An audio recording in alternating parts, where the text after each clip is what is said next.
Hey guys, Jesse here, and the Bills have dropped yet another game to yet another 2-2, now going on to 3-2 team.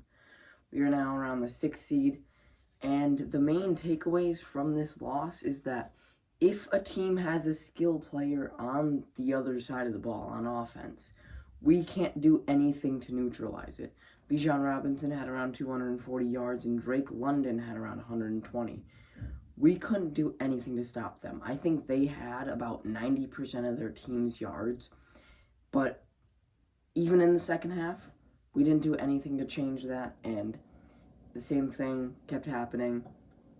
Bijan with his 81-yard rushing touchdown after an offsides penalty by Joey Bosa in the first play of the game, forcing a fumble, big turnover, but no, offsides on Greg Rousseau.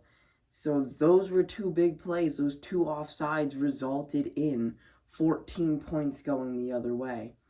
And yet another week and yet another offensive collapse. We completely got away from running the ball. We had 48 rushing yards in the first half, and then the first drive coming out of halftime, we did well running the ball, but then we didn't run it after that. 17 carries for James Cook, 1 for Ty Johnson, 6 for Josh Allen.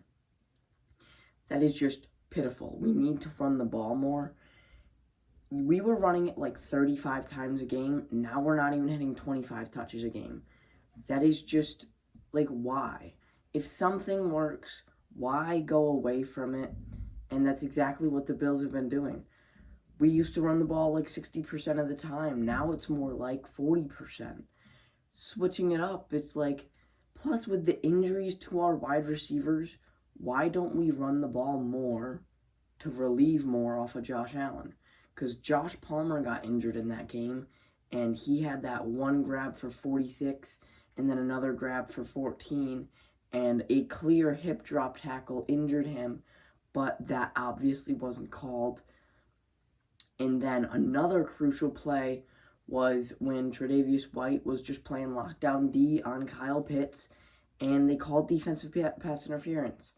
The same thing happened when the Bills tried to target Keon Coleman, and A.J. Terrell kind of held them, but there was no defensive pass interference on that. So obviously a little bit of ref bias kind of helped them squeak away with the win.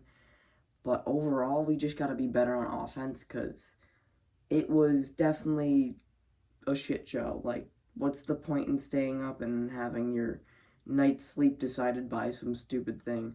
So, obviously, not really going to stay up to watch those games anymore because it's not like it matters. But the Falcons look like a great team. Like, their pressure was phenomenal.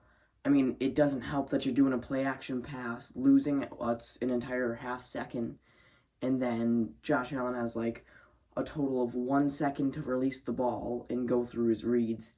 So obviously we need some better play calling. And on 3rd and short, running a jet sweep with Elijah Moore isn't the smartest idea, especially when they have 8 stacked up in the box.